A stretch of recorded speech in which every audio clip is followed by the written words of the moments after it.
The House at Pooh Corner. Chapter 2, in which Tigger comes to the forest and has breakfast. Winnie the Pooh woke up suddenly in the middle of the night and listened.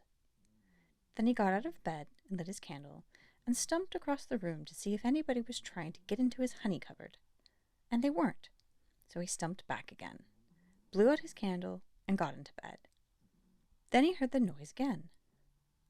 "Is that you, Piglet?" he said. But it wasn't. "Come in, Christopher Robin," he said. But Christopher Robin didn't.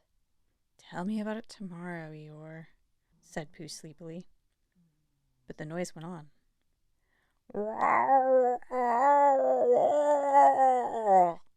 Said whatever it was. And Pooh found that he wasn't asleep after all. What can it be, he thought. There are lots of noises in the forest, but this is a different one. It isn't a growl, and it isn't a purr, and it isn't a bark, and it isn't the noise you make before beginning a piece of poetry, but it's a noise of some kind, made by a strange animal, and he's making it outside my door, so I shall have to get up and ask him not to do it. He got out of bed and opened his front door.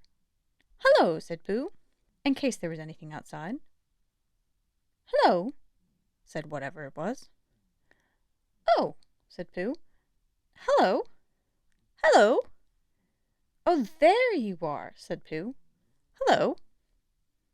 "Hello," said the strange animal, wondering how long this was going on. Pooh was just going to say hello for a fourth time when he thought that he wouldn't, so he said, "Who is it?" instead. "Me," said the voice. "Oh," said Pooh. "Well, come here."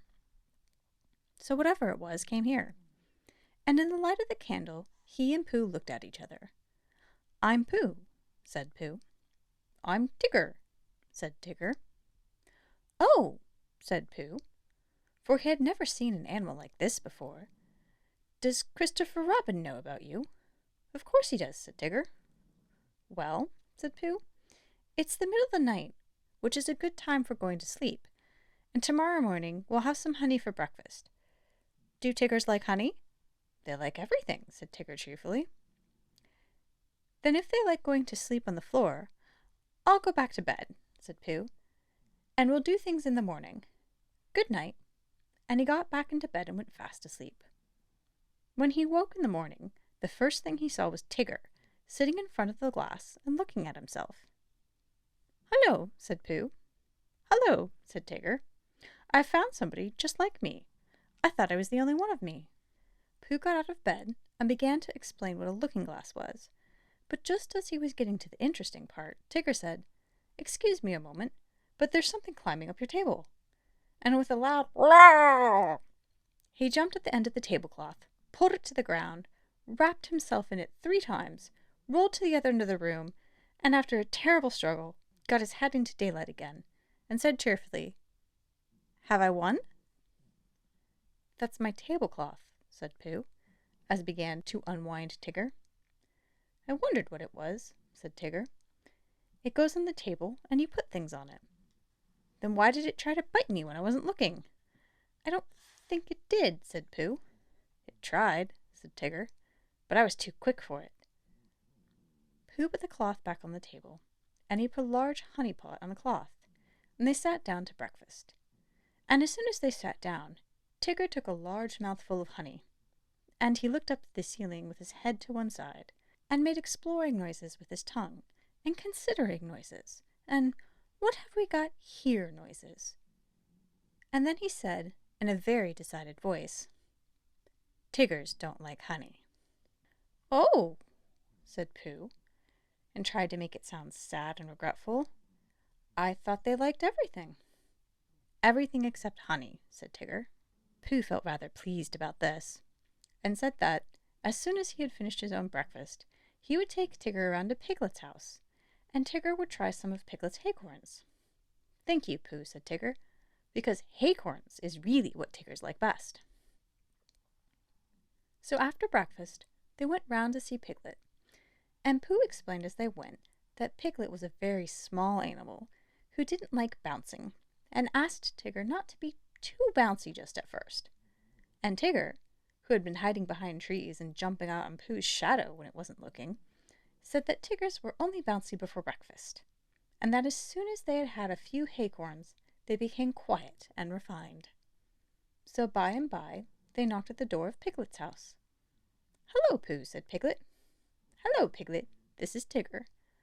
"Oh, is it?" said Piglet, and he edged around the other side of the table. "I thought Tiggers were smaller than that." "Not the big ones," said Tigger. "They like acorns," said Pooh. "So that's what we've come for, because poor Tigger hasn't had any breakfast yet." Piglet pushed the bowl of acorns toward Tigger and said, "Help yourself." And then he got close up to Pooh and felt much braver, and said, "So you're a Tigger? Well, well," in a careless sort of voice. But Tigger said nothing, because his mouth was full of acorns. After a long munching noise, he said, "Yours." And when Pooh and Piglet said, "What?" he said, "Squoozy," and went outside for a moment. When he came back, he said firmly, "Tiggers don't like acorns." "But you said they liked everything except honey," said Pooh. "Everything except honey and acorns," explained Tigger. When we heard this, Pooh said, "Oh, I see." And Piglet, who was rather glad that Tiggers didn't like acorns, said, "What about thistles?" "Thistles," said Tigger, "is what Tiggers like best." "Then let's go along and see Eeyore," said Piglet. So the three of them went, and after they walked and walked and walked, they came to the part of the forest where Eeyore was. "Hello, Eeyore," said Pooh. "This is Tigger." "What is?" said Eeyore. "This," explained Pooh and Piglet together, and Tigger smiled his happiest smile and said nothing. Eeyore walked all around Tigger one way, and then turned and walked all around him the other way. "What did you say it was?" "Tigger." "Ah," said Eeyore. "He's just come," explained Piglet. "Ah," said Eeyore again. He thought for a long time, and then said, "When is he going?" Pooh explained to Eeyore that Tigger was a great friend of Christopher Robin's, who had come to stay in the forest, and Piglet explained to Tigger that he mustn't mind what Eeyore said, because he was always gloomy. And Eeyore explained to Piglet that, on the contrary, he was feeling particularly cheerful this morning. And Tigger explained to anybody who was listening that he hadn't had any breakfast yet. "I knew there was something," said Pooh. "Tiggers always eat thistles, so that is why we came to you, Eeyore." "Don't mention it, Pooh." "Oh, Eeyore, I didn't mean that I didn't want to see you." Quite. For your new stripy friend. Naturally, he wants breakfast. What did you say his name was?" "Tigger." "Then come this way, Tigger." Eeyore led the way to the most thistly-looking patch of thistles that ever was, and waved a hoof at it. "A little patch I was keeping for my birthday," he said. "But after all, what are birthdays? Here today and gone tomorrow. Help yourself, Tigger." Tigger thanked him, and looked a little anxiously at Pooh. "Are these really thistles?" he whispered. "Yes," said Pooh. "What Tiggers like best." "That's right," said Pooh. "I see," said Tigger. So he took a large mouthful, and he gave a large crunch. "Ow!" said Tigger. He sat down and put his paw to his mouth. "What's the matter?" asked Pooh. "Hot," mumbled Tigger. "Your friend," said Eeyore, "appears to have bitten on a bee." Pooh's friend stopped shaking his head to get the prickles out, and explained that Tiggers don't like thistles. "Then why bend a perfectly good one?" asked Eeyore. "But you said," began Pooh, "you said that Tiggers like everything except honey and acorns." "And thistles," said Tigger, who was now running in circles with his tongue hanging out. Pooh looked at him sadly. "What are we going to do?" he asked Piglet. Piglet knew the answer to that, and he said at once they must go and see Christopher Robin. "You'll find him with Kanga," said Eeyore. He came close to Pooh and said in a loud whisper, "Could you ask your friend to do his exercises somewhere else? I shall be having lunch directly, and don't want it bounced on just before I begin. A trifling matter, and fussy of me, but we all have our little ways." Pooh nodded solemnly and called to Tigger. "Come along and we'll go and see Kanga. She's sure to have lots of breakfast for you." Tigger finished his last circle and came up to Pooh and Piglet. "Hot!" he explained, with a large and friendly smile. "Come on," and he rushed off.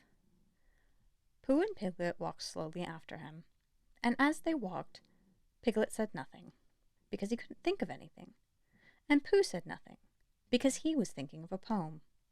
And when he had thought of it, he began. "What shall we do about poor little Tigger? If he never eats nothing, he'll never get bigger. He doesn't like honey and acorns and thistles, because of the taste and because of the bristles. And all the good things which an animal likes have the wrong sort of swallow or too many spikes." "He's quite big enough anyhow," said Piglet. "He isn't really very big." "Well, he seems so." Pooh was thoughtful when he heard this, and then he murmured to himself, "But whatever his weight in pounds, shillings, and ounces, he always seems bigger because of his bounces." "And that's the whole poem," he said. "Do you like it, Piglet?" "All except the shillings," said Piglet. "I don't think they ought to be there." "They wanted to come in after the pound," explained Pooh, "so I let them. It is the best way to write poetry, letting things come." "Oh, I didn't know," said Piglet. Tigger had been bouncing in front of them all this time, turning around every now and then to ask, "Is this the way?" And now at last they came in sight of Kanga's house, and there was Christopher Robin. Tigger rushed up to him. "Oh, there you are, Tigger," said Christopher Robin. "I knew you'd be somewhere." "I've been finding things in the forest," said Tigger importantly. "I've found a Pooh and a Piglet and an Eeyore, but I can't find any breakfast." Pooh and Piglet came up and hugged Christopher Robin and explained what had been happening. "Don't you know what Tigger's like?" asked Pooh. "I expect if I thought very hard I should," said Christopher Robin. "But I thought Tigger knew." "I do," said Tigger. "Everything there is in the world, except honey and acorns and— what were those hot things called?" "Thistles." "Yes, and those." "Oh, well then, Kanga can give you some breakfast."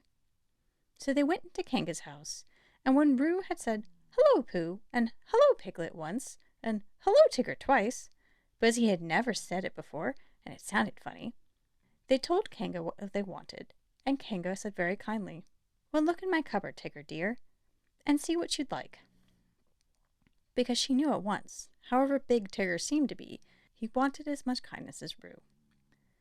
"Shall I look too?" said Pooh, who was beginning to feel a little 11 o'clock-ish. And he found a small tin of condensed milk, and something seemed to tell him that Tigger's didn't like this. So he took it to a corner by itself, and went with it to see that nobody interrupted it.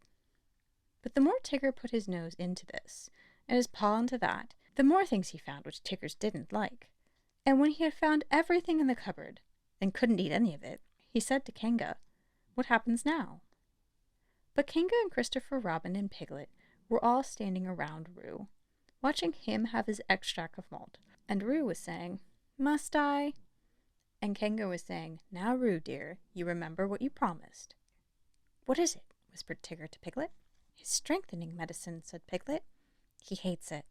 So Tigger came closer, and he leant over the back of Roo's chair, and suddenly he put out his tongue and took a large gulp, and with a sudden jump of surprise, Kanga said, "Oh!" and then clutched at the spoon again, just as it was disappearing, and pulled it safely back out of Tigger's mouth. But the extract of malt had gone. "Tigger, dear!" said Kanga. "He's taken my medicine! He's taken my medicine!" sang Roo happily, thinking it was a tremendous joke. Then Tigger looked up at the ceiling and closed his eyes, and his tongue went round and round in his chops, in case he left any outside. And a peaceful smile came over his face as he said, "So that's what Tigger's like." which explains why he always lived at Kanga's house afterwards, and had extract of malt for breakfast, dinner, and tea. And sometimes, when Kanga thought he wanted strengthening, he had a spoonful or two of Rue's breakfast after meals as medicine. "But I think," said Piglet to Pooh, "that he's been strengthened quite enough."